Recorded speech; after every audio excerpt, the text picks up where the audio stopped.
ইসলামী আদর্শ আমরা এটা লালন করি, এটাই আমাদের কাছে দাম বেশি। লিখিত সম্পাদিত 2 খণ্ডের মশায়েখে বাংলাদেশ এর মোড়ক উন্মোচন উপলক্ষে আয়োজিত এই সমাবেশে আমরা হাজির হয়েছি। আমরা তাকে অভিনন্দন জানাচ্ছি।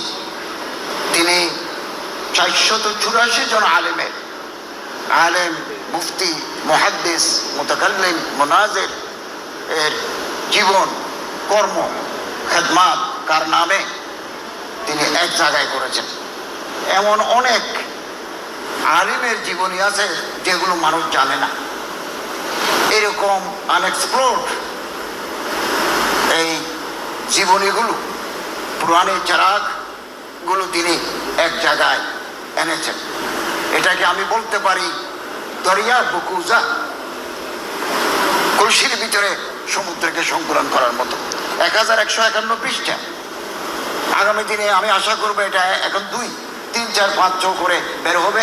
এটা মওসুআ হিসেবে স্বীকৃতি পাবে ইনশাআল্লাহ। সম্মানিত উলামায়ে কেরাম যারা চলে গেছেন, আমরা তাদেরকে আর ফিরে পাবো না। এরকম মানুষ আর পরবর্তী সময়ে আসে না। হাইহাতা লা ইয়াতি জামানু বিমিসলিহি ইন্না জামানা বিমিসলিহি লাবখিলু। জামানা এখন আগের মতো মানুষ তৈরি করতে বহালতি করে।